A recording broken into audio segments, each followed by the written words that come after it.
This is a list I made of all the mistakes not to make when you're running a business. So make sure that when I put out a video, you have to watch it, because one day you're going to get to a point where you're going to run ads to your website, or maybe you're already doing that. What if you get no sales from that ad? What if you get no customers? That is exactly what happened to me when I ran my first ad in 2019. I ran a phone case business called Poppy, and it was just a yet another phone case brand. And I did the worst thing you could possibly do for marketing. I went onto the Instagram post and I hit that boost post button, and I was expecting to get so many sales. I put maybe like $20 a day for a few days, and I got absolutely nothing. A few website visits, a few favorites, a few likes, but nothing. You know why? Because when you boost a post, that's all it does. It just boosts a post. So never ever use that boost post button, and make sure you watch this video all the way to the end so you don't make a single one of these mistakes that I'm about to tell you here.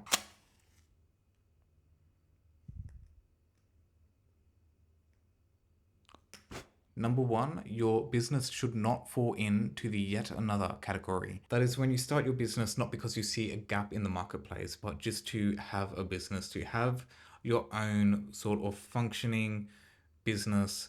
Like, say, when someone wants to get into vending machines and they think all you need to do is plump a few vending machines around your city and then you're generating income. Or a lot of people who want to start their own clothing line. There needs to be something that makes your business unique and makes it the absolute best. So when you go around telling people about your business, they're not going to try and compare it to all of these other people who've been there for years and years and years. There's something that's made your business completely unique. And I'll tell you about the Puppy phone case brand that I started.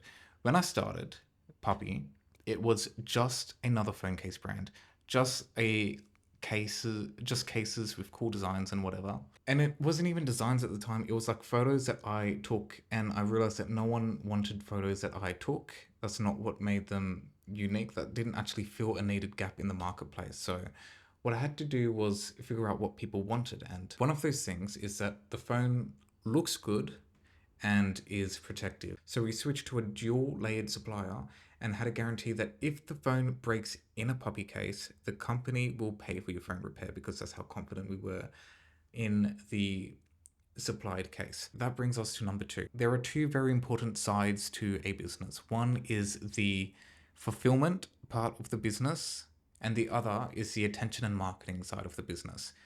You can have the fulfillment all set up, but if no one's seeing your business, if no one knows about it, you will not get any sales. So do not neglect the attention and marketing side of your business. You need to learn how to get attention so that as a byproduct, you are driving traffic to your website, and that way you are generating sales. Now, that's going to depend on what platform you choose. So if it's TikTok and Reels, then it's going to be a retention based game. If it's YouTube, you can lean more into the topic SEO based to begin with. Number three is do your customer research. So when you are building your landing page, you are going to want to present it in a way that speaks directly to the customer.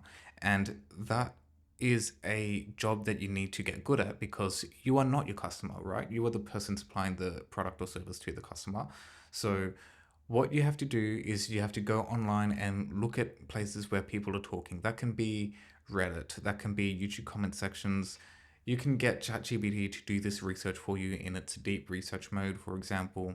But one of the things that I like to do is look at your competitors' products and look at all the negative reviews that they're getting. Look at your competitors' negative reviews and gather them into like a text edit file, and look at complaints that people are having and put that in the text edit file as well, and tell ChatGPT all about your product and have it give you some examples on how you can write your copy for it to be better. For example, there was a candle business that I did a Loom audit for, and their main product was a completely foreign concept to me because I don't know much about candles. I know that this one smells nice. This one is a vanilla and caramel candle, and I like it. It smells nice. And I just bought it from Woolworths, right?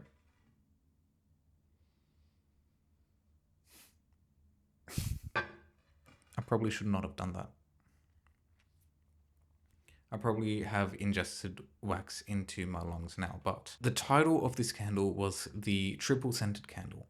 And the thing was with this copy is none of it really went into why this candle is different, or none of the pain points that customers of this existing candle had experienced. So what I did is I looked into the competitors. So I think there was one from Mecca, found the negative reviews because this competitor's candles were at a very, very high price, but the smell was not very present at all. So I took all of the bad reviews across multiple different competitors, put it into ChatGPT, and put this customers' descriptions and copy into ChatGPT as well. And ChatGPT spat out some excellent copy.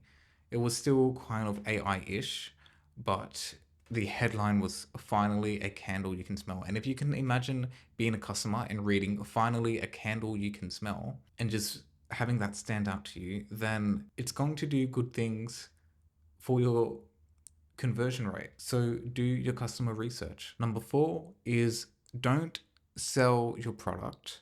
Sell the world where the customer has access to your product. A lot of people focus solely on, oh, we have all these features, we have this, we have that, we have this, we have that.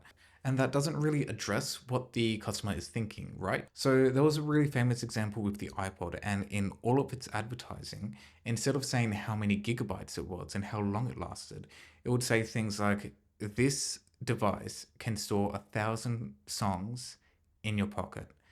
And that is a clear example of what that world looks like for the customer without going into the features and all of the gimmicks that you have to unravel and translate into a human experience. Number 5 is make scrolling an experience. And this is something that I don't see often enough with Shopify stores. Now, with Shopify, you can set product templates so that you can go anything that is within this category, use this product template, and you can build that page up so that you can show off certain benefits and certain things about your product that will transform your customer's life in specific ways. Instead of what most people do is try and squeeze every little feature into the one tiny little description box that Shopify gives you. You don't need to do that. You don't need to compile a bunch of text and a bunch of paragraphs because reading is a cost of effort. And the more effort that it takes to consume something, the less people are going to consume it. So make the scrolling an experience so that it's less effort information about your product. Now I'm running out of hands because I like to hold the mic in front of my mouth. But number 6 is have a very clear call to action. Tell them exactly what you want them to do. Guide them where you want them to go. If you are touring a gigantic mansion, and let's say that mansion is your website, do not just leave the door open and go, have fun, guys, see for yourself. Take them where you think you want to go, or ask them questions where you think they want to go, and have a very clear call to action. So say if we're talking about your homepage, have a hero product and what is most likely the thing that your customer will like, and show them that. And make your CTA specific to new customers. Your call to action should not be to leave a review. You can email your customers after and get them to leave a review. But the most important thing is that your customers have a clear call to action, that is to do what you want them to do. And that can be to book a call, to buy your thing, or to give you their name and email address. Now we're up to number 7. Unless you are a billionaire or you've raised billions of dollars for your company, do not be the affordable option. Do not set prices at what you think the customer will be happy to pay. Do not set your prices to be, oh, this is affordable. This is something that anyone can pay. If you want to make a lot of money, you need to charge a lot of money. And something that you need to be okay with is the fact that some customers are not going to be able to afford your price. And it doesn't matter what your price is. Some people are just not going to buy it. I had a $3 a month subscription service on a app that I had, and still some people complain about the price. It doesn't matter what your price is. What matters is your ability to make your product or service desirable at that price. For example, I want a spec'd out 2025 Porsche Cayenne. I think those look sick. However, I cannot afford that. But that doesn't mean Porsche has done anything wrong. That means they've done everything right in their marketing material and their product design, etc. So I do not want to see any super duper low prices and any clear selling points being we are just such a cheap option, because you need tons of buying power to even avail you that option to be in that competitive market in the first place.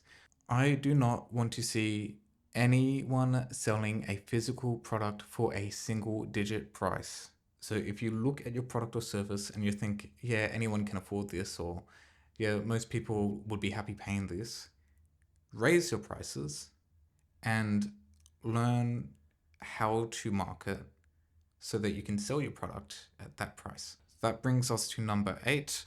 I think I've already mentioned this to some extent, but instead of focusing all of your energy trying to sell it, focus a ton of your energy making people want it. This brings us to point number 9. Always gather data. Find out what your customers are thinking and asking. There are a few ways that I do this, and one is I always have a chatbot on my landing pages. I use a service called Chatbase, and that is where you can train a little ChatGPT to answer questions about your business, but you can also look in the back end and see what people are asking it. And when you see a question is coming up a lot and a lot and a lot, you can update your website to address these questions rather than putting it in a little frequently asked box like everyone else. You can update your website to address these questions, especially if you have a good answer to these questions, and it will be like you're reading the customer's minds. Another thing I like to do is have a contact form, and you can call people on the contact form. Do not be afraid to pick up the phone. You can do email and whatnot, that's fine, but I like to call people and have a conversation and see what people are thinking. And that is often such a better way of understanding what people are thinking in relation to your product or service, so that you can update your website, update your web page to address their concerns. Now, when you get their contact details, that brings us to point number 10, and that is to build a contact list. That is an email list or an SMS list if you must. People do still read emails, they just don't read shitty emails. So make sure that whenever you push out an email, that it is worth their time, that is either entertaining, and every now and then you can push for a sale, but make sure that not everything you do is just screaming at everyone, yelling at them to buy your things, because then people are not going to want to read it, because all you're emailing them is ads, and people don't go into their inbox for ads. Number 11 is go all of the way. When I started my business Puppy, and that was before Kyle8, I didn't take many risks at all.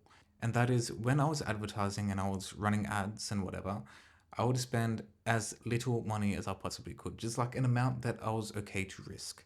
And I eventually even did the same thing with Kyle8, and I never got anywhere. So what you have to do is know that there are going to be risks when you take big leaps.